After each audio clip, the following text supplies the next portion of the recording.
अस्सलाम वालेकुम, कैसे हैं आप सब? उम्मीद करते हैं सब खैरियत से होंगे। अल्हम्दुलिल्लाह मैं भी बिल्कुल ठीक हूँ। तो जी आज मैंने जो आपके साथ में रेसिपी शेयर करनी है ये है शामी कबाब की रेसिपी, बीफ कबाब की। और बहुत ही यम्मी, बहुत ही लज़ीज़ और मुँह में घुलने वाले ये कबाब हैं। एक बार आपने ज़रूर ट्राई करने हैं और बहुत ही आसान है बनाना, बहुत ही ईज़ी इंग्रीडिएंट्स हैं। तो जी, मैं अभी ले रही हूँ इसमें 1 केजी जो है, मैं इसमें बीफ का गोश्त ले रही हूँ। और ऐसी बड़ी-बड़ी बोटियाँ मैंने ली हैं और साफ़ गोश्त लिया है बिल्कुल भी, इसमें जो है ना चिकनाई नहीं है। और इसमें मैंने लिए जी हाफ़ केजी चने की दाल और इसको मैंने ना भिगो कर रख दिया था तकरीबन 1 घंटे के लिए। अगर आप चाहें तो इसमें ओवरनाइट भी आपको भिगो सकते हैं। और ये लिए हैं कुछ मसाले, जिसमें है 1 चम्मच काली मिर्च और जी 8 से 10 जो है लौंग ली हैं। हाफ़ टुकड़ा मैंने जायफल का लिया है, थोड़ी-सी दालचीनी, 1 चम्मच मैंने ज़ीरा लिया है, 8 से 10 मैंने लाल मिर्च साबुत और जी 1 चम्मच मैंने साबुत धनिया लिया है। और जी ये 2 प्याज़ लिए हैं रफ़ली चॉप की हुई, 8 से 10 कलियाँ मैंने लहसुन की लिए हैं और जी आधा इंच का टुकड़ा मैंने जो है अदरक का लिया है। और ये जो सूखे मसाले हैं ना, अभी इनको मैं पीस लूँगी, क्योंकि अगर मैं इनको उबालने के लिए छोड़ दूँगी ना, मतलब गोश्त के साथ ही अगर मैं इसको चढ़ा दूँगी तो फिर ये पीसने में बहुत ज़्यादा दिक्कत करते हैं।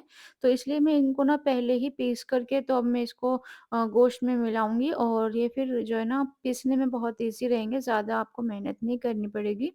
अच्छा जी, अभी मैंने ले लिया है कुकर, और क्योंकि गोश्त है इसको बहुत ज़्यादा गलाना है तो इसलिए मैंने कुकर लिया है और इसमें मैंने गोश्त को ऐड कर दिया है और इसमें चने की दाल ऐड कर दी है। और जी, इसमें अभी हम ऐड कर देंगे जो मसाला हमने पीसा था वो। और अभी इसमें हम जी ऐड करेंगे जो हमने प्याज़ काटी थी, लहसुन और अदरक, और ये ऐड कर देंगे। और जी नमक डाल देंगे इसमें हम। नमक मैंने इसमें तकरीबन डाला था 1.5 चम्मच के करीब में। आप अपने हिसाब से देख लीजिएगा जिस तरह से आप खाना चाहें। तो जी मैंने इसमें 1.5 चम्मच के करीब में नमक डाला था और तकरीबन 2 ग्लास मैंने इसमें ना पानी ऐड किया था, क्योंकि इसको पकने में बहुत ज़्यादा टाइम लगना था।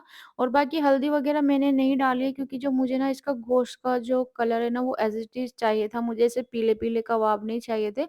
अगर आपको अच्छे लगते हैं कलर, ते पीले कलर के जो येलो कलर में आता है, अगर आपको वो अच्छे लगते हैं तो आप इसमें हाफ़ चम्मच जो है ना इसी वक़्त में हल्दी भी मिला सकते हैं, तो बस मैंने नहीं मिलाई थी। बाकी जी इसको मैंने ना तकरीबन 2 सीटी आने के बाद में ना मैंने इसको बिल्कुल मीडियम टू लो आँच पे रख दिया था और तकरीबन आधे घंटे के लिए। अच्छा, गोश्त का जो है ना बिल्कुल दाल तो आप देख ही रहे हैं कि बिल्कुल घुट चुकी है और ये गोश्त के बोटे थे बड़े-बड़े, और इसको ना मैंने इस तरीके से घोटा है। अगर आप चाहें तो ना इसको मिक्सी में भी निकाल सकते हैं, लेकिन मैंने इसको ना इस तरीके से ही घोटा है, क्योंकि मैंने जो ना कबाब बनाने थे रेशे वाले, और रेशे वाले कबाब जो है ना बहुत अच्छे लगते हैं बनिस्बत जो आप मशीन में बनाते हैं। तो मैंने जो है इसको हाथ से ही घोटा है और बस ये घोट दिया है अच्छी तरह से। अच्छा जी, अभी हम इसमें मिक्स करने के लिए थोड़ा-सा मसाला बना लेते हैं, जिसमें मैंने लिया है 1 गड्डी हरे धनिये के लिए और 15 से 20 जो है ना पत्तियाँ मैंने पुदीने के लिए, और 10-15 मैंने हरी मिर्च लिए और 2 प्याज़ मैंने मीडियम साइज़ के लिए हैं और 3 छोटी प्याज़ लिए मीडियम साइज़ की, सॉरी। और उसको चॉप कर लिया है, ये बारीक चॉप कर लिया है। अगर ये आप इसी वक़्त में ना ये जो गोश्त है ना, आप इसमें जो है ना इसको मिक्स कर सकते हैं मिक्सी में ही, लेकिन मैंने इसको अलग से इस तरीके से हाथ से ही मिक्स कर लिया। अच्छा, अभी इसके हमने कबाब बना लेने हैं।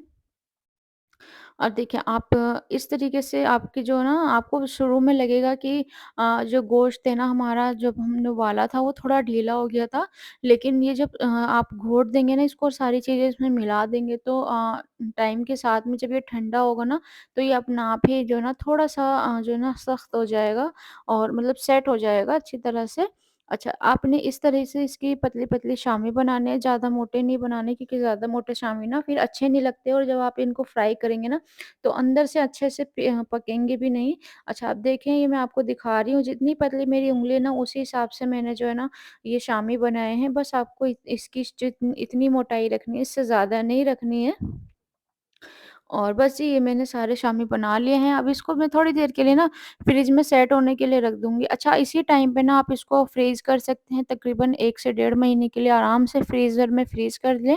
अगर आप चाहें तो इसको ऐसे भी बनाकर खा सकते हैं। बस अभी मैंने एक पैन में ऑयल लिया है और बस मैं अभी ये शामी जो है ना सेंक लूँगी।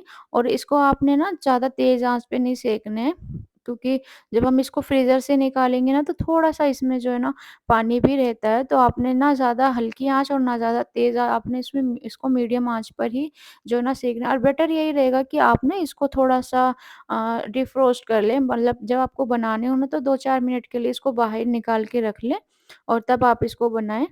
और बहुत ही यम्मी और बहुत ही मज़ेदार जो है ना ये शामी कबाब बनाएँ। जब आपकी पार्टी हो या टी पार्टी हो या घर में कोई गेस्ट आने वाले हों या बच्चों फ्रिज में बनाकर रखें, टाइम टू टाइम जब कुछ घर में नहीं होता तो बच्चों को इसको आप जो है ना बर्गर वग़ैरह बनाकर दे सकते हैं। और बहुत सारी चीज़ों में, दावतों में यूज़ हो जाते हैं और बहुत ही यम्मी लगते हैं। दाल वग़ैरह के साथ में बहुत यम्मी लगते हैं, बिरयानी के साथ में बहुत अच्छे लगते हैं, दाल-चावल के साथ में बहुत अच्छे लगते हैं। तो जी, ये मेरा वीडियो हो आपको कैसा लगा ज़रूर बताइएगा। कहीं भी किसी भी पॉइंट पे मेरी वीडियो आपको अच्छी लगी हो तो प्लीज़ लाइक कर दीजिएगा, शेयर कर दीजिएगा और एक बार ट्राई करके मुझे कमेंट ज़रूर करिएगा, मुझे फीडबैक ज़रूर दीजिएगा कि कैसे बने और आपको अच्छे लगे या नहीं लगे। कुछ कमी हो तो प्लीज़ मुझे ज़रूर बताइएगा। अपना ख़्याल रखिएगा। अल्लाह हाफ़िज़।